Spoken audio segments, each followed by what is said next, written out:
주로 이제 제가 오늘 들을 얘기는 노동법이 왜 어떻게 이제 좀 진행돼 왔는지. 제가 이제 오늘 시작하기에 앞서서 제가 이제 경기지방노동위원회 근로자위원으로 활동을 하고 있는데요. 거기가 뭐 하는 데냐면 우리 일하시는 노동자분들이 노동법 관련해서 불이익을 받으셨을 때 거기 이제 진정을 넣고 심판을 구하는 데가 이제 지방노동위원회라는 곳이 있어요. 거기서 이제 보통 이제 사용자위원, 근로자위원, 그리고 공익위원이라고 이렇게 이제 위원들이 계시는데 부당한 대우를 받았던 신청인이 진정을 하게 되면 거기서 이제 심판회의를 하게 되어 있습니다. 근데 우리나라 노동위원회법에 근거해서 거기서는 사실상 법정에서 하는 판결과 거의 같은 효력의 판결을 내리게 되는 자리예요. 예를 들어서 뭐 직장 내 갑질을 당했다든가, 내가 뭐 부당 해고를 당했다든가, 여타의 뭐 이런 사례들이 나왔을 때 이제 경기지방노동위원회에 진정을 넣으시면 거기서 심판회의가 잡히고 거기에 참석하시게 됩니다. 제가 이제 거기 근로자위원으로 참여를 하다 보니까 몇 가지 조금 느껴지는 게 있더라고요. 거기 오시는 대부분의 분들이 이렇게 딱 나눠지는 거예요. 어떤 분은 정말 너무너무 억울해서 내가 분통이 터져가지고 못 살겠다 이렇게 해서 찾아오시는 분이 계시는데, 어떤 분들은 한 부류는 그냥 이제 하는 거예요. 나는 뭐 이것도 하고 저것도 하고 뭐 다 해보겠다 해서 그냥 하시는 분이 계시는데, 전자든 후자든 상관없이 제가 이제 심판회의를 하다 보니까 가장 중요한 게 내가 직장생활이나 현장생활에서 불이익을 당할 경우에 그것이 어떻게 불이익을 당했는지 그 근거들을 꼼꼼하게 모아두시는 게 굉장히 중요합니다. 보통 우리 재판정 아시죠? 법정. 검사와 변호사가 막 다투잖아요. 뭐 그거를 죄가 있냐 없냐 하면서 입증을 하니 못하니, 증거를 채택하니 안 하니 똑같습니다. 경기지방노동위원회에서도 그게 근로기준법 위반인지 아닌지 그거를 제시할 증거가 있는지 없는지, 그거에 따라서 실제 뭐 직장 내 갑질을 당했다라고 하면 그거를 제3자가 보더라도 인정할 만한 증거가 있는지 없는지 이런 거를 굉장히 중시해요. 그래서 정말 개인적으로 제가 이제 심판회의를 가다 보니까 어떤 분은 사연만 들으면 너무너무 딱해요. 진짜 제가 보기에도 세상에 어떻게 이런 사업주가 있지? 막 함부로 욕하고 심지어는 그 여성 노동자였는데 막 이렇게 약간 성추행 비슷한 것까지 해서 막 이랬던 건데, 제가 보기에도 너무 억울하고 정말 분하겠다 생각이 드는데, 이거를 진정을 했지만 노동위원회에 와가지고 증명을 못하는 거예요. 자기 말, 자기의 주장 말고는 아무것도 그걸 뒷받침할 만한 게 없는 거예요. 그럼 저희로서도 심정적으로는 이분이 당한 피해를 어떻게 해서든 조금이라도 바꿔주려고 노력을 하는데, 실제 심판회의에서는 그게 불인정되는 경우가 많이 발생합니다. 자, 이 이야기를 왜 드리냐면 법원도 마찬가지겠지만 우리 노동법 관련해서 심판하고 있는 지방노동위원회에서도 이 사람이 판결하는 거잖아요. 사람이 그거를 다투기 때문에 거기에 따라서 객관성을 띠기 위해서 증거라고 하는 것을 채택할 수밖에 없고, 그리고 실제 같은 사안, 똑같은 사안인데도 거기 이제 경기지방노동위 가면 1심 판정, 2심 판정 이렇게 나눠져 있어요. 거기 이제 배당되는 공익위원들도 틀리고 근로자위원도 틀리고 사용자위원도 틀려요. 그러다 보니까 똑같은 사안, 같은 회사에서 같은 피해를 본 같은 당사자가 한 명은 인정이 되고 한 명은 불인정 판결 받는 경우도 저는 봤어요. 굉장히 모순이죠. 그렇죠? 그런 이제 아마 이제 2강, 3강, 4강 때 그런 세세한 노동 법률의 세세한 항목들을 아마 들으실 텐데 그거 있는 그대로 현장에서는 그대로 해석되지는 않더라. 왜? 사람이 하는 거기 때문에 다를 수 있다는 거예요. 그래서 아마 여기 오신 분들이 이거를 노동법률 관련해서 뭔가 내가 좀 잘 알고 적어도 내가 나의 권리를 정확하게 지킬 수 있도록 만들기 위해서라면 평상시에 무엇을 준비해야 되고 어떤 것에 더 관심을 많이 가져야 되는지 이런 것을 꼼꼼하게 챙겨주십사 이런 이야기를 서두로 좀 드리고 오늘 이야기 좀 본격적으로 시작할 수 있도록 하겠습니다. 오늘 제가 이야기 드릴 내용은 사실은 이 노동법과는 크게 세부적으로 이제 제가 노동법을 이야기해 드리지는 않습니다. 첫 번째 시간이다 보니까 노동법이 어떻게 해서 실제 우리 생활에 만들어지게 됐는지에 대한 개론적인 이야기만 좀 드릴 거고요. 노동의 발견이라는 주제로 이야기를 드리도록 하겠습니다. 아까 제가 이야기 드렸죠. 노동법을 만드는 것도 사람이고 노동법을 해석하는 것도 사람입니다. 그래서 첫 번째 이야기 드릴 것은 그래 사람이 만들었고 사람이 그걸 해석하더라. 그럼 사람이란 뭐냐? 뭐 다들 아시는 이야기겠지만 사회적 존재라고 그러잖아요. 서로 더불어 사는 함께 사회를 이루고 사는 존재이고 실제 세상에서 유일하게 생각할 수 있는 그런 존재라는 것. 그리고 사람이 곧 우리 세상의 주인이다. 저희들은 어릴 때 막 이런 교육을 많이 받았는데 실제 생활에서는 내가 주인 맞나? 이런 생각을 하시는 경우도 많이 있을 거예요.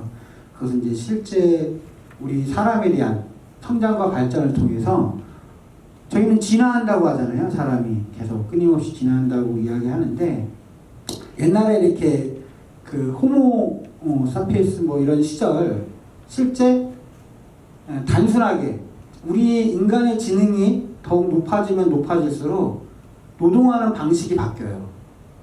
다들 아시겠지만 원시시대 때 뭐 했죠? 원시시대 때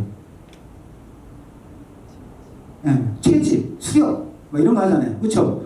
내가 먹고 살라고 이게 노동이거든요. 이게 노동이에요. 내가 먹고 살기 위해서 동물을 사냥하거나 과일을 따먹거나 이런 활동들을 해왔던 게 노동이라고 하면 이렇게 현대인으로 성장하면 성장할수록 노동의 방식이 또 바뀌어요. 요즘 보통 어떻게 노동하죠? 지금 우리 이제 사무직으로 거의 사무실에서 일 많이 하실 텐데 보통은 이제 어떤 문서를 만든다든가 기획을 한다든가 정신노동 이런 것들을 많이 하시는 분 계시고 현장에서 일하시는 분들은 육체노동 아직도 많이 하시죠. 실제 뭘 제품을 만든다든가 아니 음식을 만든다든가 육체노동 참 많이 하시는데 발전하면 발전할수록 노동의 방식과 결과물이 바뀝니다. 최근에는 여러분들 다 잘 아시겠지만 전기차가 대유행으로 바뀌고 있잖아요. 근데 전기차가 개발되면서 실제 자동차 산업에서 생산 인력이 3분의 1 정도가 사라져요. 그만큼 그 전기차 안에 그동안 내연기관이라고 하는 우리가 흔히 타고 다니던 휘발유, 경유차 이런 거를 만들 때보다 자동차 내부에 들어가는 부속품이나 이런 것이 굉장히 축소됩니다. 이 문명의 발달이 실제 일자리를 줄이는 이런 현상들이 나타나죠. 그래서 사람의 성장과 발전에 따라서 우리 노동하는 방식도 바뀌고 그 결과물도 바뀌고 있다. 그렇게 보면 사실 우리 한 생을 사는데 우리 사람들이 난 뭘 위해서 사냐 이런 노력 고민 많이 해요. 제가 이걸 왜 묻냐면 사실은 노동법을 적용하시는 상당수 분들도 이게 옳아? 이게 그런 일이야? 이거를 판단하지 않고서는 노동법을 접근하기가 어려워요. 보통 우리 직장 생활에서 내가 불평불만이 발생할 수 있잖아요. 왜? 이게 옳지 않다고 생각하시니까 그런 거예요. 옳지 않기 때문에 뭔가 바로잡고 싶고 뭔가 바꾸고 싶고 그렇기 때문에 우리는 우리 생활에서 가장 중요한 게 계속되는 판단 과정에서의 나의 옳고 그름에 대한 기준이 우리 많은 사회의 구성원들과 부합하고 있는지 이거를 굉장히 관심 있게 생각해 보셔야 합니다. 자, 이거 뭐 많이 보셨던 화면이 있을 텐데요. 어느 쪽 오렌지가 큽니까? 오른쪽? 네. 오른쪽 오렌지가 크죠? 근데 정말 큰가요?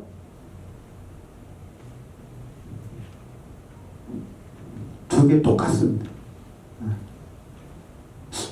내 눈에는 오른쪽 오렌지가 커 보이는데, 이렇게 고민하실 텐데, 이제 착시현상이라 그러잖아요. 우리 보통 많이 하는 착시현상인데, 제가 왜 이 그림을 보여드리냐면, 우리가 어느 위치에서 어떤 환경을 대상으로 그것을 바라보냐에 따라서 그게 어쩔 때는 작은데 커 보이기도 하고, 어쩔 때는 정말 큰데 작게 보이기도 한다.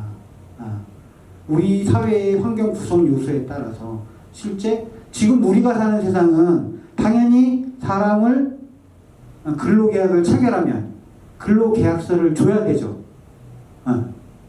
이게 상식인데 예전에는 이 상식이 아니었어요. 줘도 되고 안 줘도 되고. 근데 요즘에는 당연히 줘야 된다.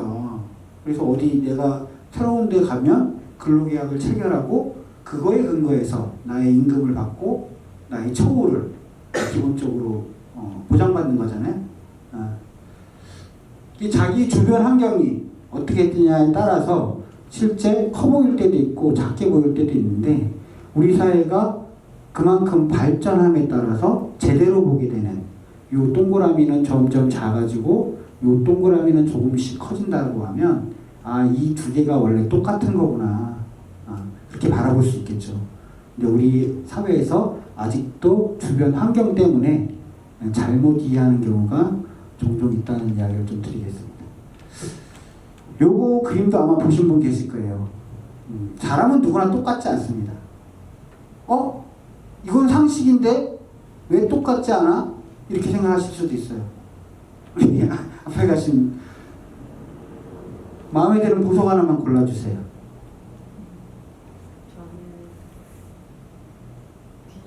B. 저기 앉아있어요. B? D. 그쵸? 사람은 누구나 똑같이 바라볼 것 같은데, 나는 B가 좋아.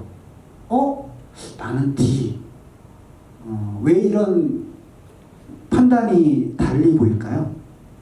그거는 사람마다 자기의 감수성, 자기의 생활 패턴, 그리고 자기 지향, 성격 이런 것들이 사람이기 때문에 다 다를 수 있다는 겁니다. B를 선택하신 분 한번 볼게요. 이거는 그냥 우스갯소리니까 너무 심각하게 듣지 마시고 이해심이 죄송합니다. 이해심이 많고 너그러우신 분이시네요. 네, 사람을 편하게 대하고 누구에게나 친절한 분이시고 주위에 친구가 많은 분이시고 자신의 장점을 잘 살린 인간관계를 필요로 하는 일을 해보면 좋겠다. 아까 뭐 주변에 사람들 일자리도 알선하고 여러 가지 이 활동하시는 게 제가 보기에는 적성에도 맞으실 것 같아요. 다음 우리 D 보석 한번 볼까요? 개성이 죄송합니다. 이게 제 버튼이 서툴러가지고 개성이 있으신 분이시고 튀는 행동을 하신다고 해서 안 튀실 것 같은데 얌전히 계신 거 보면 그렇게 안 튀실 것 같은데 근데 하여튼 핵심은 쿨한 유형이라고 나와 있네요. 쿨한 본인 맞나요? 근데 쿨한 유형? 그러세요? 이 마음의 깊은 곳에 인정이 많고 알면 알수록 관심을 끄는 매력이 있는 그런 분이라고 합니다. 제가 요거는 이제 보통 그 자기의 색상, 자기의 뭔가 지향 요거에 따라서 우린 누구나 장단점 그리고 자기의 감수성이나 여러 가지 다른 것들을 가지고 있는 것이 있다는 것을 서로 존중하고 이해해야 된다라고 하는 차원에서 잠깐 쉬어가는 페이지였고요. 생산과 건설의 주인은 노동자라는 이야기를 합니다. 실제 최근에 뉴스에 우크라이나 전쟁 보셨죠? 네. 우크라이나에서 전쟁이 났는데 우리나라에 어떤 영향이 끼치죠? 기름값이 올라요. 기름값이 폭등하고, 네, 또 주식이 떨어지고 주식이 폭락하고, 네. 또 뭐 변화되는 거 없을까요? 아주 중요한 건데 이 얘기하려고 그러니까 곡물값이 뛰어요. 밀가루값. 아시겠지만 우크라이나가 세계 3대 밀 생산국, 어마무시한 밀 수출 국가인데 전쟁통에 아무것도 수출이 안 돼요 지금. 그러다 보니까 빵값, 밀가루로 만드는 모든 제품의 가격이 들썩거리고 있어요 지금. 이제 조만간 아마 일괄적으로 담합이라도 한 것처럼 인상될 겁니다. 근데 이런 식량이 평상시에는 식량을 만드는 우리 분들을 농민이라고 하잖아요. 농민들도 사실은 농업을 하는 노동자라고 이야기하는데 이분들의 노동의 가치가 정말 우리 사회에서 적정하게 책정되고 존중받고 있는지. 저희는 뭐해? 요즘 뭐해? 농사죠? 힘들겠다. 이 얘기부터 나오잖아요. 그쵸? 안 됐다. 한 2, 3만 평 이상 진다고 하면 그래도 먹고는 살겠네. 그쵸? 근데 일단 농사부터 진다고 하면 선입견을 많이 가져요. 마치 그 사람이 뭔가 부족해서 농사를 짓는 것처럼. 그렇지만 우크라이나가 아니라 바로 우리 땅 인근에서 전쟁이 터질 경우 이분들 없이는 생존할 수가 없어요. 우리 옛말에 농자 천하지 대본 뭐 이런 거 있잖아요. 농민이 없이는 사람이 자기 삶을 영위할 수 없는 근본이라고 합니다. 근데 상당히 고귀한 노동을 하시는 분인데 우리는 알게 모르게 그 노동의 가치나 노동에 대한 존중을 되게 척박하게 보거나 얕잡아 보거나 그냥 마치 너 능력 없으니까 농사 짓는 거지 이런 식으로 그런 것들에 대해서 한번 좀 돌아봐야 되지 않을까 싶은 거고요. 또 우리 노동자들은 필요한 모든 물건을 만들고 계십니다. 우리가 입고 있는 이 옷, 우리가 쓰고 있는 펜, 우리가 적고 있는 노트, 우리가 앉아있는 이곳 의자, 시트, 우리가 지금 들어와 있는 이곳 모든 곳의 방송시설 사람이 만들지 않고서는 존재할 수 없는 것들이잖아요. 모두가 노동을 통해서 이런 모든 재화가 탄생할 수 있는 거죠. 그렇기 때문에 저희는 생산과 우리 건설의 주인은 노동자다. 이 노동자들이 얼마나 소중한 땀의 가치가 존중받아야 되는지 반드시 좀 알아야겠다라는 이야기를 드리겠습니다. 만약에 노동자가 노동을 하지 않으면 세상이 어떻게 되나? 이 마트입니다, 마트. 진열대에 상품이 없어요. 노동자가 노동을 하지 않으면 세상은 멈춰버립니다. 이거 이재용 삼성그룹 총수님이 수조 원의 재산을 갖고 있지만 빵을 살 수가 없는 경우가 올 수 있는 거예요. 물론 그럴 일은 없겠지만 비교하자면 내가 주머니에 100만 원이 있어도 당장 내일 먹을 라면을 살 수 없을 수도 있다. 그만큼 노동자가 노동을 하지 않으면 세상은 돌아갈 수 없는 것이라는 게 이게 바로 노동의 가치, 노동의 중요성 이런 것들에 대해서 이야기 드리는 거고요. 그럼 우리 노동자란 누구냐? 요거는 이제 사전 찾아보면 나오는 말이에요. 노동자가 뭐냐? 노동력을 제공하고 얻은 임금으로 생활을 유지하는 사람. 요게 광의의 해석, 표본의 해석으로 하는 노동자에 대한 이야기고 약간 축소해서 해석을 하면 육체 노동을 해서 임금으로 살아가는 사람. 근데 요거 사실은 정확한 표현으로는 맞지 않는 거예요. 왜냐하면 저희는 현대의 문명이 발전하면 발전할수록 정신 노동이 더 많아지고 있기 때문에 그래요, 사실은. 임금을 받아 생활을 유지하는 사람, 그 사람들을 위해서 만든 날이 노동절. 그래서 세계 노동절은 원래 미국에서부터 시작됐는데 이 미국 노동자들이 자신의 고용과 처우를 개선하기 위해서 수십일간 투쟁을 하면서 수많은 사람들이 죽어가면서 만들었던 그 정신을 기리기 위해서 5월 1일 메이데이라고 하는 이름을 붙여서 노동절이 된 거예요. 근데 이 노동절을 그대로 우리나라로 가져오면 근로자의 날이라는 명칭을 써요. 요건 왜 그러냐면 저희가 이제 그 법을 제정할 때 실제 해방 이후에 일본 법을 많이 모티브로 모법으로 그걸 기준으로 법을 제정하기 시작한 거예요. 일본의 법 체계 안에서는 당시에 일제 치하에서 우리 조선에 와가지고 식민지화 이런 정책을 많이 했잖아요. 그래서 절대로 쓰지 못하는 단어가 바로 노동자라는 표현이었어요. 너희들은 모두 근로자야. 근로자. 절대 근로자. 왜? 부지런히 노동을 해야 돼. 이 근로자라고 하는 개념 안에는 근면하고 성실하고 항상 말 잘 들어야 된다라고 하는 의미가 내포되어 있는 거예요. 그렇기 때문에 당연히 일본에서는 우리 조선의 사람들은 근로자라 그러지 니네는 노동자 그런 표현을 절대 쓰지 않았어. 그러면은 그런 의미에서 맥락에서 보면 5월 1일절은 우리가 이제 노동절이라고 부르는 게 맞고 저희가 근로기준법 이런 거 있잖아요. 그것도 노동기준법이 맞는 거 아니야? 그쵸? 그런 의문이 생길 수 있죠. 저도 경기지방 노동위원회에서 아니 노동위원회 위원인데 이름이 근로자위원이래요. 저도 그게 앞뒤가 안 맞잖아요. 노동위원회인데 그렇잖아요. 경기지방 노동위원회인데 그럼 당연히 노동자위원이라고 칭해야 되는데 저한테 근로자위원이라고 그러는 거예요.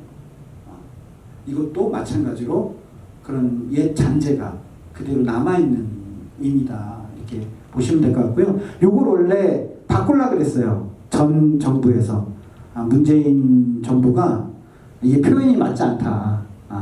근로자의 날이라고 하는 표현이 맞지 않다. 그래서 노동절이라는 표현 그리고 모든 법령에서 근로자라는 단어를 노동자라는 단어로 바꾸려고 준비를 하다가 안 한 건지 못 한 건지 제가 그건 정확히 모르겠어요. 하여튼 안 됐어요. 근데 하여튼 정확한 표현은 노동절이 맞다. 그 의미를 한번 되새겨 보시라는 거고요. 노동법이 그러면 누구를 위해 존재하는 법이냐. 뭐 이 사진 보신 분도 계시겠지만 여기 나와 있는 영정에 있는 이분은 전태일 열사. 평화시장에서 자신의 몸에 불을 질렀던 뭐 영화 보신 분들도 많이 계실 텐데 이분이 사실은 그 자기 주변 사람들한테 많이 했던 이야기가 나에게 대학생 친구가 한 명 있었으면 정말 좋겠다라는 이야기를 대내왔다 그래요. 왜? 자기가 13살, 14살 소녀공 소녀공들하고 같이 일했는데 이 친구들을 보통 하루에 15시간, 16시간을 노동을 시키는 거예요. 그걸 보다 보니까 이렇게 노동시키면 우리 아이들 다치거나 죽을 수 있는데 문제인식이 들어서 공부를 하는데 당시만 해도 근로기준법이 지금처럼 친절하게 핸드폰으로 검색할 수 있는 것도 아니고 큰 서점에 가서 대형 법전을 사서 펼쳐보면 그 안에 빽빽하게 한자로 법률 용어가 적어 있어서 대학생 정도 아니고는 근로기준법 내용이 뭔지조차 쉽게 해설이 안 되는 거예요. 근데 그거를 이제 본인이 부당하다 생각해서 꼼꼼하게 찾아서 공부해서 그것에 근로기준법에 어긋나니까 당연히 찾아갔죠. 노동부에. 이거 바꿔주십시오. 우리 평화시장 안에 근로기준법을 안 지킵니다. 라고 제기했지만 당시 고용부는 뭐 앞에서는 알아보겠습니다 했지만 전혀 생활이 바뀌지 않았고 종국에는 자기의 몸에 불을 댕겨서야 세상이 항변하는 법을 지켜라. 법이 있는데 왜 안 지키냐. 이렇게 하는 전태일 열사의 정신인데 실제 이 전태일 열사가 있고 나서 노동법이 왜 소중해야 한지 이거를 많은 국민들이 깨닫기 시작했어요. 그리고 불과 그 후 10년 후에 수많은 전국적으로 많은 노동자들이 전 테일러스가 그렇게 분신하면서 외쳤던 근로기준법 준수해라. 이게 바로 우리의 권리다라는 것을 깨우치고 노동조합을 대거 만들기 시작하기도 합니다. 노동법은 노동하는 사람들을 위해 존재해야 되는 거죠. 그럼 노동법의 해석과 법적 지위에 대해서 잠깐 이야기 드리겠는데요. 앞서서 제가 이제 이야기 드렸지만 경기지방노동위원회에서 이 심판회의를 많이 하다 보면 이 약간 해석이 아리까리한 경우도 많이 있어요. 근데 이거는 노동법에서 원래는 노동법 자체는 공법적인 내용이 기준입니다. 공법이라고 하면 공공성, 집단성에 기초한 법의 해석을 얘기하는 거예요. 사법이라고 하면 개인 간의 손익 문제, 다툼. 우리 왜 민사법정 이런 거 많이 들어보셨죠? 제가 내 돈 빌려갔는데 안 갚아요. 그러면은 형사재판을 하는 게 아니라 민사재판을 하잖아요. 그렇죠? 개인 간의 손익에 대한 문제를 다룰 때는 이 사법적인 내용이 있는데 노동법에도 사법적인 성질이 있어요. 실제 희한하게 공법일 것 같은데 왜 그러냐면 실제 실질적으로는 기본적으로 노동법 기본 원리를 공법적으로 노사 간에 집단 대 집단형으로 공법적으로 해석을 하지만 그걸로 전혀 해석이 안 될 경우가 종종 발생합니다. 이게 노사관계 문제, 단체 협약의 문제가 아니라 마치 사용자와 이 노동자 간의 갈등의 구조가 발생할 경우가 종종 있어요. 그게 소위 말하는 이제 직장 내 갑질 문제라든가 몇 가지 그런 것들이 개인 간의 다툼 형식으로 나오는 경우가 종종 발생하기도 합니다. 그럴 때는 사법적인 기준을 가지고 노동법을 해석하기도 해요. 근데 본류는 노동법의 본류는 공법적인 성질에 있다. 왜 공법적인 성질이라고 하냐면 죄송합니다. 노동법은 명문화되어 있어요. 우리 법전에 다 있는 거예요.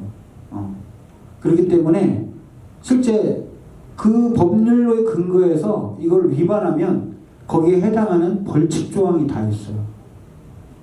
그래서 이제 보통 성문법의 근거에서 공익적 내용을 담고 있어서 공법적인 성질을 기본적으로 가진다라고 이야기하고 있습니다.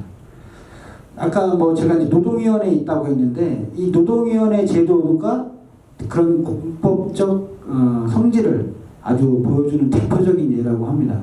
노동위원회법이라고 있어요. 심지어 노동위원회법. 그러니까 제가 적용받는 법이에요. 실제 저는 이제 거기 이제 근로자위원으로 참여를 하는 사람이기 때문에 노동위원회법에 따라서 저는 제가 예를 들어서 전과가 지금 나쁜 짓을 했다든가 그러면 노동자위원 못해 근로자위원 할 수가 없어요. 노동위원회법에 따라서 이 사람 마치 공무원 임용하듯이 규정을 1번부터 한 15번까지 쫙 들여다봐요. 그래서 이 사람이 여기 노동위원회 위원으로 참여할 수 있는 조건이 되는지 안 되는지 그까지도 법령에 다 담고 있다는 거. 그래서 공법적인 예를 보통 노동위원회 제도 이런 걸 많이 이야기 드리기도 합니다. 우리나라 노동법은 헌법의 기초에서 세분화되고 운영되고 있는데요. 대표적인 게 이제 헌법 32조, 33조를 법적 근거로 두고 있습니다. 헌법 조항이 되게 많죠. 무수히 많은데 그 중에 이제 두 가지 32조, 33조가 노동법의 법적 토대, 근간이 된다는 건데요. 여기 보면 32조 1항에 최저임금제를 시행해야 된다고 명시가 되어 있어요. 헌법은 우리나라 최고의 법령이잖아요. 우리나라 최고의 법령에 최저임금제를 시행하도록 돼 있어요. 그러니까 이걸 안 하면 불법인 거예요. 그쵸? 우리나라 또 이 헌법 32조 3항을 보시면 인간의 존엄성을 보장하도록 그 근로 기준을 정해야 된다라고 또 명시하고 있습니다. 인간의 존엄성, 굉장히 광의적인 해석이기도 한데 사람을 존중하는 토대에서 근로 기준을 조건을 형성해야 된다라고 헌법이 명시하고 있다는 겁니다. 그리고 노동법의 가장 중요한 모태는 33조에 나와 있습니다. 33조가 많이 유명한 이유가 33조 1항 때문에 그런데요. 헌법 33조 1항에는 근로자는 근로조건 향상을 위하여 자주적인 단결권, 단체 교섭권, 단체 행동권을 가진다고 명시를 해놨어요. 근데 이 노동상권이라고 부르잖아요, 요거를. 근데 세계 여러 나라의 헌법을 찾아봐도 이 헌법에 노동상권을 표시한 경우는 몇 군데 없어요. 되게 특이하죠. 우리나라 최고법에 노동상권을 표시했는데 다른 여타의 나라들 막 헌법을 뒤져봐도 헌법에다 이런 노동상권을 최고법에다 박아놓는 데는 몇 군데 없어요, 사실. 왜 그럴까요?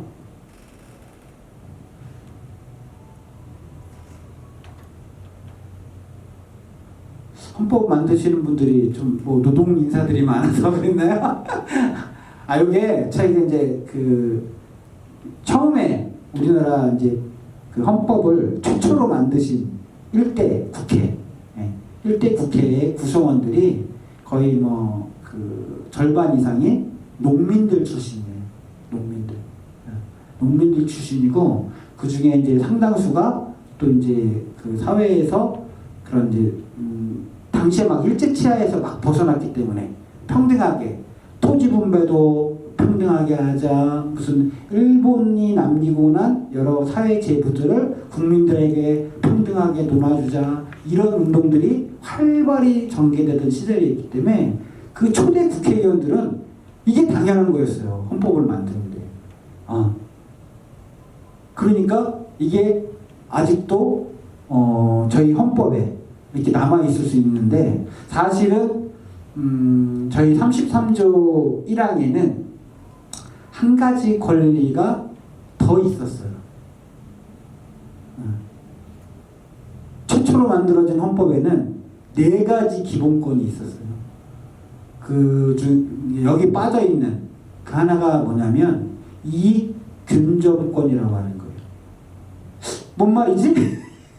이익균정권. 33조 1항에 단체 행동권과 이익균정권을 가진다. 근데 사라진 그 이익균정권이 무슨 이야기냐면 노동자가 열심히 직장에서 일을 하잖아요. 회사가 그럼 돈을 많이 벌 거 아니에요. 그쵸? 회사가 많이 벌면 그 순이익의 일정 정도는 그 순이익을 창출하는 데 기여한 노동자들에게 균정, 나눠줘라. 그 순이익의 일부를 노동자들에게 나눠줘야 한다를 헌법에 명시를 해놨던 거예요. 근데 이 균정권은 지금 우리나라 헌법에는 존재하지 않습니다. 국회가 소위 이제 자유당 시절로 넘어가면서 자유당 독재 시절로 넘어가면서 자유당 독재 정부 이런 데서 국회의원들이 당연히 이익균정권이 있으니까 기업들에서 돈이 생기면 의무적으로 노동자들한테 일정 정도를 나눠줘야 돼요. 다. 이게 싫은 거예요. 그러니까 이거 없애달라고 로비를 했겠죠. 그게 없어지면 내가 다 가질 수 있는데 이게 헌법에 명시되어 있으니까 안 되잖아요. 그래서 실제 이익균정권이 사라집니다. 이게 안타까운 거죠, 사실은. 예. 그리고 이제 공무원이 근로자는 법률이 정하는 자에 따라 단결권, 단체 교섭권, 단체 행동권을 갖는다. 이런 게 헌법에 명시되어 있습니다. 이 문장만 보면 사실은 공무원들이 노동상권을 가진다. 이렇게 해석할 수 있을 것 같지만 전제는 법률이 정하는 자의 하나예요. 예. 이게 뭔 뜻이냐면 공무원은 공무원법이라고 따로 있어요. 거기에 명시된 사항의 하나요. 제한을 두고 있는 거예요. 족쇄를 채우고 있는 거죠. 그래서 우리나라에 공무원 노조가 있어요. 공무원들도 노동자로 인정을 받았고 그 노동조합도 만들었어요. 합법적으로. 그리고 정부랑 교섭까지도 해요. 근데 마지막으로 막히는 게 단체 행동이죠. 그렇죠? 단체 행동을 잘 못해요. 예전에 공무원 노조 처음 만들 때 노동자들이 부당한 지시에 항거하기 위해서 막 공무원들이 직접 파업도 하기도 하고 단체 행동도 농성도 하기도 하고 했다가 그분들이 막 대량 해고 다 임용 철회 이런 걸 당해가지고 수십 년간 다시 복직 이런 노력을 하신 분도 계시는데 공무원들은 아직 단체 행동과 관련해서는 사법적으로는 제약이 많이 따르고 있다. 이 정도만 기억해 두시면 좋을 것 같습니다. 법체계는 요거는 사실은 이제 저희가 이제 초중고 시절에 사회 시간에 많이 배웠던 거기 때문에 대략적으로 설명만 드리면 최고의 상위법이라고 하는 헌법. 예, 헌법 누가 만드나요? 우리나라의 최고의 헌법을 누가 만들죠? 대통령? 국회? 국민이 만드는 겁니다. 국민. 헌법은 국민이 만드는 거예요. 많은 분들이 약간 착각을 하고 계신 게 있어요. 헌법은 의회에서 하는 거 아니야? 이렇게 생각하시는 경우가 많이 있어요. 근데 물론 국민 투표에 붙이기 전에 의회를 통과해야 됩니다. 반드시. 제적 의원 3분의 2 이상 동의를 얻어야 국민 투표에 부의할 수가 있어요. 그래서 우리나라의 최고의 법이라고 하는 헌법, 근본이라고 하는 헌법은 국민이 입법하는 법이다. 이렇게 이해하시면 좋을 것 같고요. 그 밑에 법률, 조약, 각종 국제협약 이런 건 어디서 하죠? 요 국회. 아까 얘기했듯이 정치 국회의원들이 국회에 모여서 법률도 만들고 협약도 체결하고 조약도 승인하는 이런 역할을 합니다. 그 밑에 나와 있는 대통령령이나 총리령 그리고 각종 행정규칙들은 행정기관에서 수행하는 준법령이라고 보시면 됩니다. 거기 이 누가 만드냐에 따라서 그 권한도 다르다. 이렇게 이해하시면 좋을 것 같습니다. 다수의 국민들이 만들기 때문에 최고의 법이고 그리고 국민의 대표들인 국회의원들이 제정을 하기 때문에 그 근간이 법률이 되고 나머지는 행정부에서 우리 사회를 원활하게 이어가기 위해서 만드는 게 행정명령이다. 이렇게 이해하시면 좋을 것 같습니다. 그래서 조금 영국에서 특히 그런 일이 많이 벌어졌어요.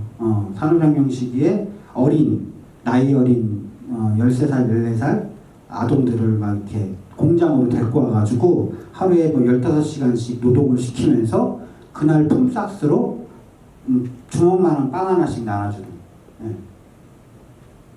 그러니까 사실은 어떻게 보면 이 사람들은 죽기 싫어서 먹고 살려고 그 빵 한 조각을 위해서 하루에 15시간 그 공장에 가가지고 일을 한 거예요. 생존을 위해서. 그러다 보니까 너무 불합리하다. 이 사람들이 무슨 짐승도 아니고 그렇게 대하면 안 된다. 그런 사회적 합의가 진행되면서 노동법이 태동하게 된 거고요. 노동법은 꾸준히 만들어진 이후부터 지금까지 그리고 앞으로도 꾸준히 이 충돌 관계를 가질 수밖에 없는 그런 법조항이기도 하다는 겁니다.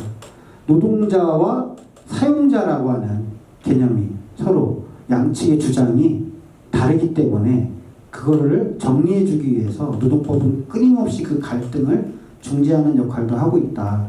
이렇게 이야기하시면 됩니다. 제가 이제 그 노동법 노동위원회 심판회의 하다 보면 그런 경우가 종종 있더라고요. 제가 사용자라 그래도 이 노동자 너무한다 진짜. 이런 경우도 있어요 실제. 보면 상식적으로 자기가 근로계약을 맺었으면 근로시간 준수하고 일하는 동안은 좀 땀 흘려 열심히 하고 그리고 나서 자기 정당한 권리를 이렇게 주장해야 되는데 맨 지각하고 조퇴하고 무단결근하고 근데 무단결근 몇 번 했다고 또 해고시켰다고 그거를 이제 들고 오는 거예요. 그러면 참 난감하죠, 사실은. 이 사람 내가 사용자가 아님에도 불구하고 내가 봐도 너무할 경우가 종종 있는데, 그런 노동자와 사용자 간의 끊임없는 이해 충돌 과정에 대해서 노동법이 기준을 제시하는 역할을 한다. 이렇게 이해하시면 좋을 것 같습니다. 한국의 노동관계법은 사실 48년도 우리 이제 정부가 수립되고 나서 5년 후에 사실상 53년도에 태통합니다. 보통 아까 잠깐 이야기 드렸었는데 일제 식민지 시대를 살았잖아요. 그러다 보니까 법령의 모태가 일본법을 처음에 근간으로 짜여지는 거예요. 왜 다른 데서 정보를 얻기가 어려우니까 일제 치하에서 살다 보니까 일본법을 모국법으로 해가지고 법을 만들기 시작하는데, 실제 일본법 역시 대륙법, 이 대륙법이 무슨 뜻이냐면요, 영국이나 프랑스, 주로 이제 유라시아 이 대륙 있지 않습니까? 대륙에서 통용해왔던 법령이 아니야. 영국은 제외하고, 영국은 섬나라죠. 대륙에 통용해왔던 법령입니다. 그걸 기초로 하고 있는 게 일본법이었어요. 일본의 노동법. 근데 우리나라는 그 이후에 미국의 노동법 제도를 받아들여요. 일본이 패망한 이후에 우리나라에 미군이 들어왔잖아요. 그쵸? 그러니까 이제 미국이 우리나라의 법 체계에 이제 70여 년간 영향을 계속 주는 거예요. 그래서 우리나라 법은 한마디로 대륙법과 영미법이 혼합되어 있는 구조를 가지고 있다. 이렇게 이해하시면 좋을 것 같습니다. 참고로 설명을 잠깐 대륙법, 영미법 뭔 차이가 있지? 이렇게 해가지고 구분을 좀 해놨는데요. 대륙법은 성문법, 말 그대로 글로 법령을 하나부터 열까지 따박따박 정리해 놓은 거예요. 성문법. 그리고 가중주의. 이 가중주의가 뭐냐면 이 사람이 죄를 졌어. 근데 똑같은 죄를 또 져. 그쵸? 가중처벌한다 그러잖아요. 그런 똑같은 사람, 저희 음주운전 하신 분 안 계시죠? 우리나라 지금 대륙법의 영향으로 음주운전 하시잖아요. 1심에 벌금 300만원, 2심에 벌금 500만원, 3번 걸리면 삼진 아웃 시키죠. 가중처벌이에요. 구속시켜요. 막 음주운전 3번 걸리면. 이게 이제 가중주의를 대륙법이 띠고 있다. 근데 이런 성문법이 아까 제가 노동위원회에서 똑같은 조건, 똑같은 상황인데 어디는 인정되고 어디는 불인정되더라, 이런 얘기 드렸잖아요. 그 법은 하나인데 명문화되어 있는데 그 해석을 어느 판사가 하냐에 따라서 해석이 막 바뀌어요. 그 문장을 누가 해석하냐에 따라서 바뀌는 그런 성질이 대륙법에는 있다는 거고요. 영미법은 영국과 미국을 중심으로 만들어진 법이에요. 여기는 특이한 게 판례 중심이라는 게 듭니다. 판례 중심이 뭐냐면 재판을 한 게 있어요. 그게 최고 법인 대법원까지 가가지고 하나의 판결이 나오면 그게 기준이 되는 거예요. 판례가 하나의 법이 되는 거예요. 이 특이한 부분인데요, 사실은. 이런 판결이 전에 아무것도 없어요. 근데 대법원에서 이게 처음 판결이 나왔다. 그러면 앞으로 그 이후에 벌어지는 모든 비슷한 판례는 그 대법원 판례를 준용을 해버립니다. 이게 영미법의 특징이에요. 우리나라도 이런 요소가 있어요. 그래서 판례 뉴스에 보시면 그런 얘기 많이 하잖아요. 최초의 판례다. 법을 공부하시는 분들은 그게 대단히 중요해요. 왜? 영미법의 영향을 받고 있기 때문에. 병과주의. 여기 병과주의가 뭐냐면요, 이 사람을 도둑놈을 딱 잡았어요. 잡았다 보니까 이 사람이 도둑질만 한 게 아니고 뺑소니도 치고 그 전에 누구 살인도 하고 누구를 뭐 강간하고 폭행하고 흉악범죄를 많이 저지르는 게 다 드러났어요. 그렇죠? 그럼 이 죄에 대해서 다 합산을 시키는 거예요. 그러면 어떤 결과가 나오냐? 징역 125년. 우리나라에는 없는 제도죠. 그렇죠? 우리나라에는 없는 제도입니다. 보통 영국과 미국에서 막 그런 뉴스 가끔 보실 거예요. 흉악범, 이런 사람 징역 뭐 180년. 그게 가능해? 사람이 100년도 살면서 180년을 징역을 때려요. 이 병과주의 때문에 그렇게 판결이 나오는 겁니다.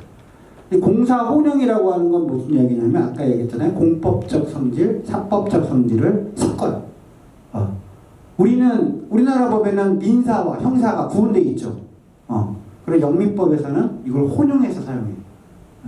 민형사를 섞어서. 그런 차이가 좀 있다. 이렇게 이해하시면 좋을 것 같습니다. 우리 이제 그 노동관계법을 들여다보면 개별적 노동관계법이 있고 우리 이제 집단적 노동관계법이 있는데 실제 개별적 노동관계법은 말 그대로 노동조합에 있냐 없냐 관계없이 근로자를 개별적으로 보호하기 위한 법이에요. 개별적으로. 대표적인 게 근로기준법.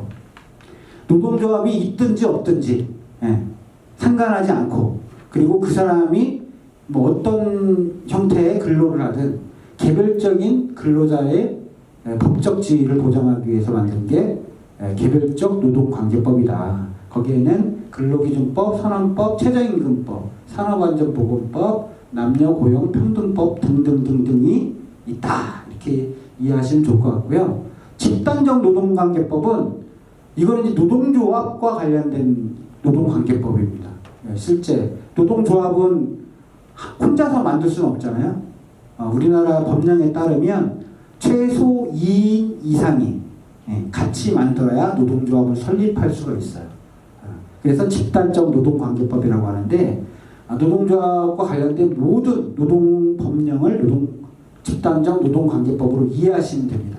대표적인 게 사실은 노동쟁의 조정 및 부당노동행위 등에 관한 법입니다. 이런 법, 요거 때문에 노동위원회가 많이 바쁩니다. 부당노동행위가 맞냐 틀리냐 이런 거를 이제 심판하기도 하는데요. 저희가 이런 건으로 굉장히 많이 올라옵니다. 그러니까 경기지방노동위원회 가시면 조정 심판이 있고 그리고 이런 이제 그 부당노동행위와 관련된 노동심판행위가 따로 이제 파트가 달라요. 나눠져 있다는 거 참고로 이해해 주시면 좋을 것 같고요. 그럼 노동자들에게는 이상적인 노동이 뭐냐? 이상적인 노동 뭐라고 생각하십니까? 나에게 적당히 적게 일하고 많이 버는 거. 이상적이죠. 되게 이상적이잖아요. 우리가 꿈꾸는 거 그런 거 아니에요? 내 노동은 적게 하지만 그것에 충분한 보상을 받을 수 있는 거. 이상적인 거죠. 근데 제가 이제 앞으로 드릴 이야기가 그게 정답이라는 거예요. 사실은. 보통 우리가 생각한 대로 살지 않으면 사는 대로 생각한다고 이런 뭐 철학적인 말이 있습니다. 그게 이제 내가 주인으로 사는가 노예로 사는가의 기준점이라고 이야기하는데요. 누군가 대신해 줄 수 없는 거, 나의 존엄을 지키는 문제, 우리 가족의 생명을 지키는 문제, 그리고 다음 세대에 올바른 사회를 물려주는 거는 누가 대신해 주지 않더라. 그게 주인답게 사는 문제와 직결되어 있는데 아까 이야기 드렸잖아요. 가장 이상적인 노동이 뭐냐. 제가 이제 지금 그 이야기를 드리는데 표 보시면 OECD가 뭔지는 아시죠? 통상적으로 이제 조금 살만한 나라를 모여있는 37개국을 OECD 회원가입국으로 해서 이제 받아놓은, 그러니까 좀 사는 나라들, 회원국 중에 우리나라의 자살률은 1등입니다.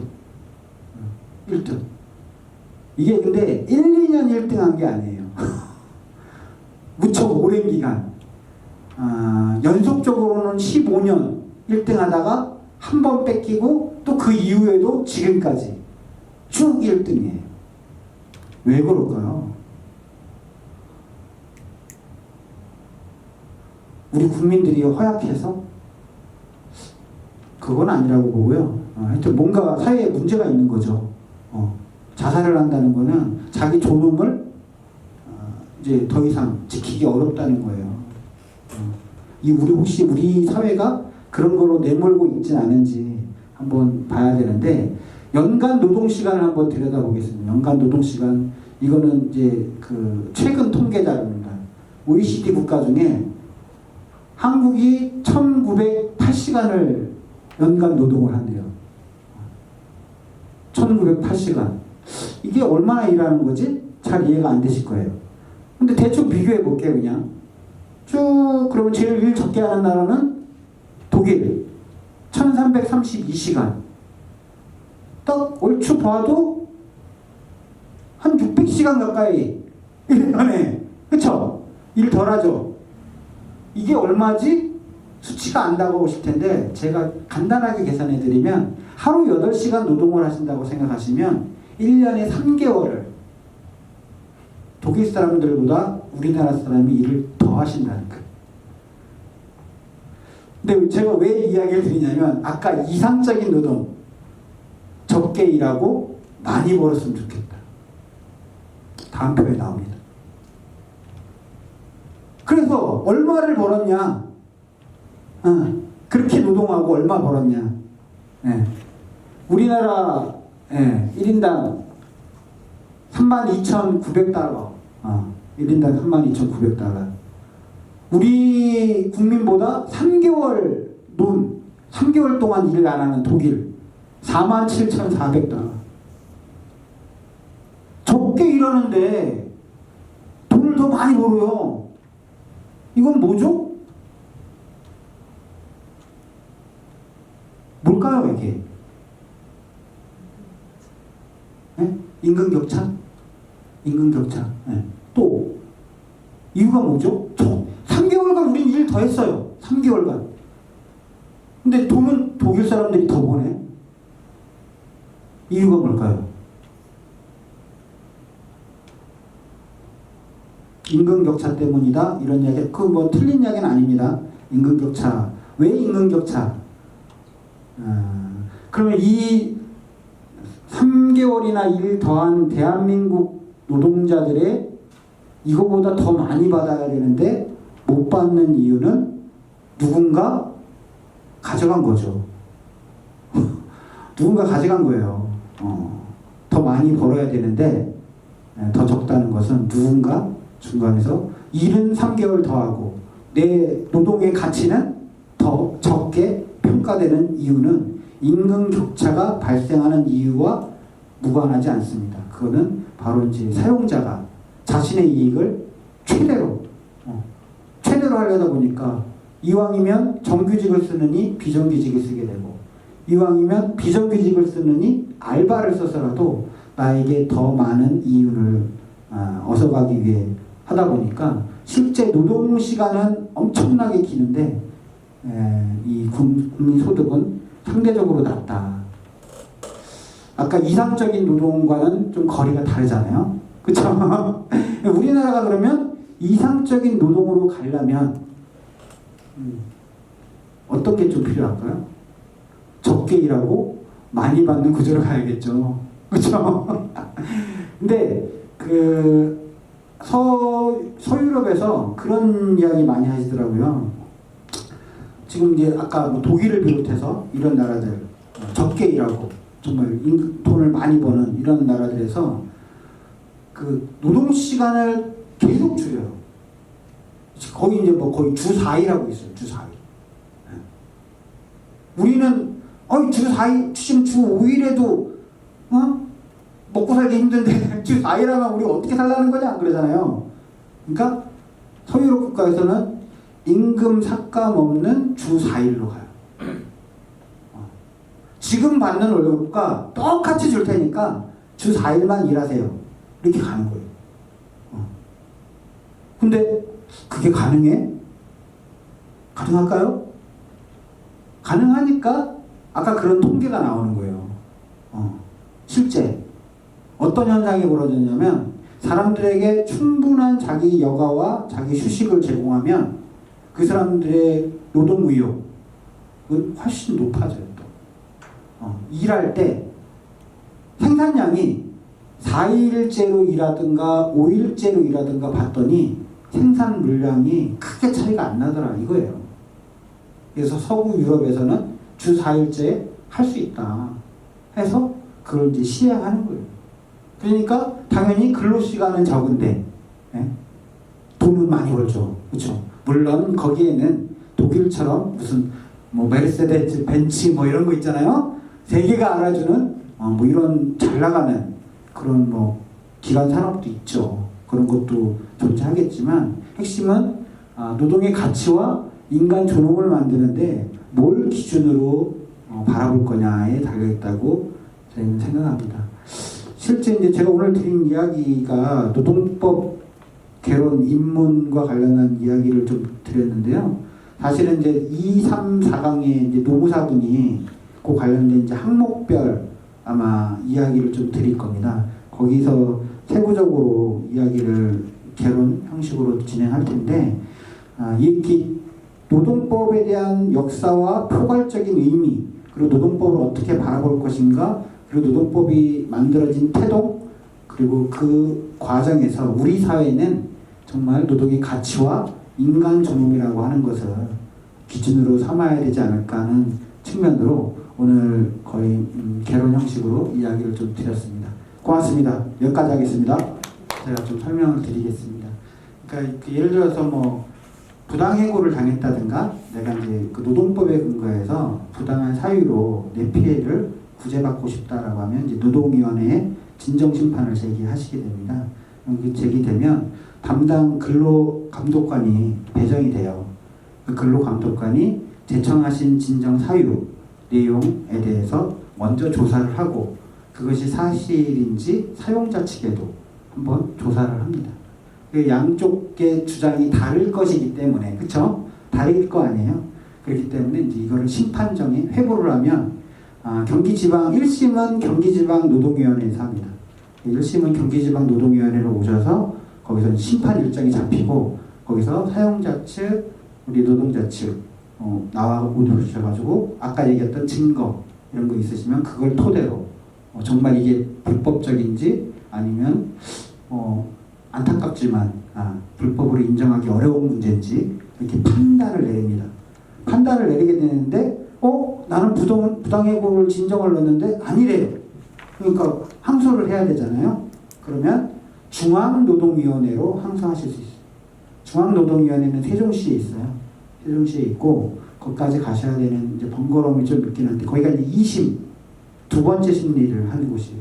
중앙노동위원회에 항소를 하시면 중앙노동위원회에서는 초심인 경기지방노동위원회의 판결문이 있거든요. 그걸 먼저 검토합니다.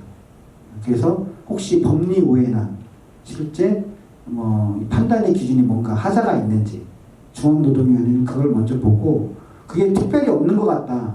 그러면 추가해서 이 근로자 측이나 사용자 측에 더 낼 거 있냐 이렇게 확인합니다.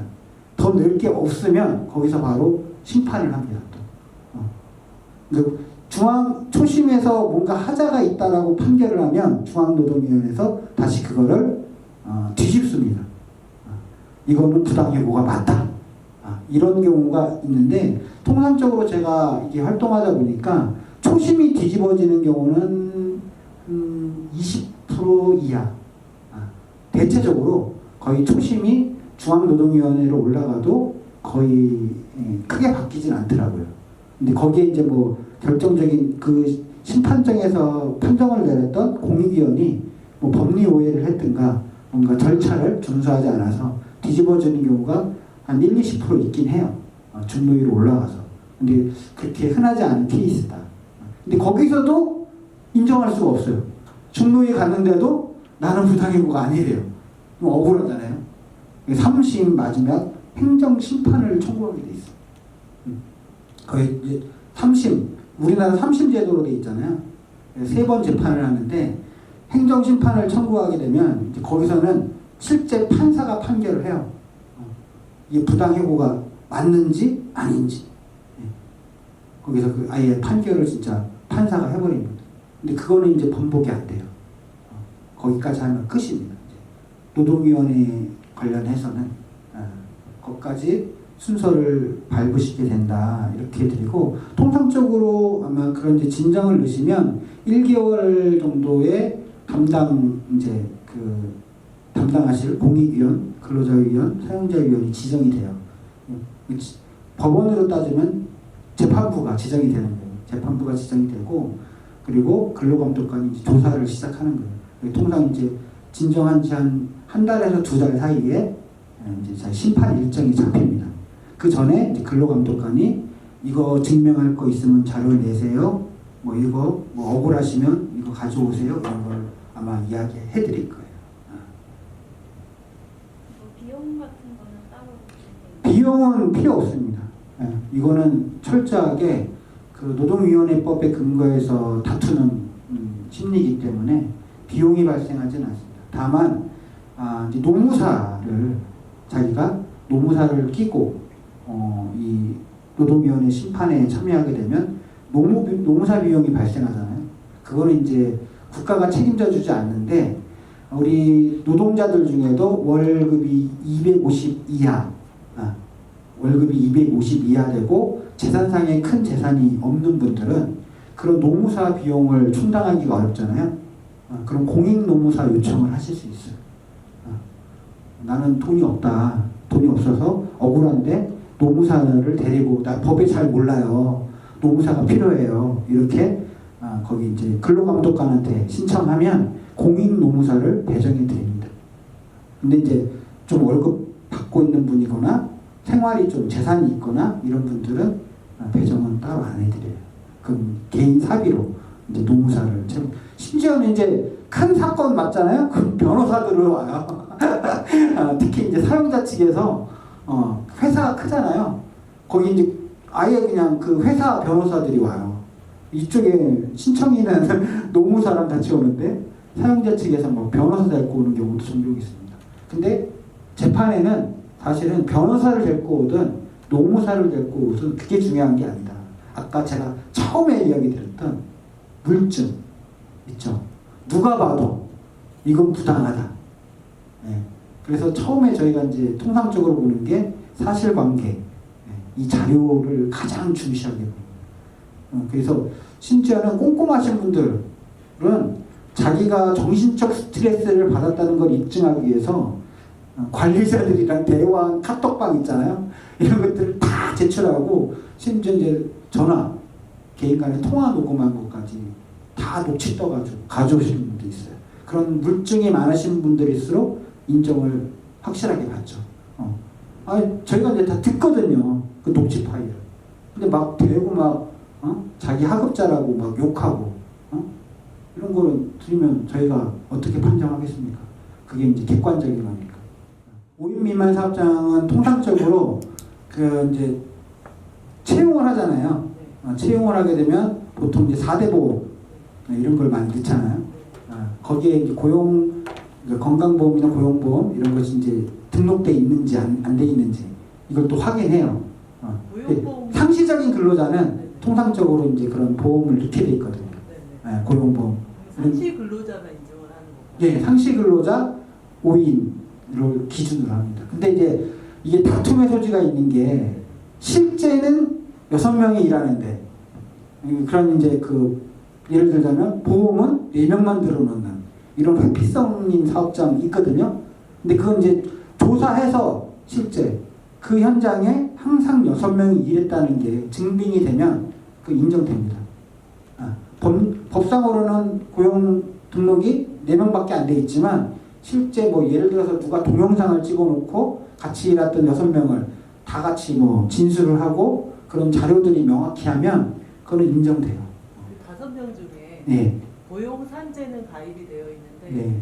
국민하고 건강은 가입이 안 보통 이제 고용 기준입니다. 고용 기준. 네, 고용 기준으로 해석을 하는데 그러니까 어떤 분은 고용보험에 가입돼 있고 어떤 분은 안 돼 있고 이런 경우도 많아요. 5인 미만 사업장을 이 법을 좀 잘 아시는 특히 사업주가 굉장히 많이 이용하시는 분도 많아요. 그래서 이걸 회피하려고 정말 막 한 6, 7명 직원이 되는데도 꼭 이제 그런 법을 회피하려고 그렇게 등록하거나 이것도 더 머리 좋으신 분도 계세요.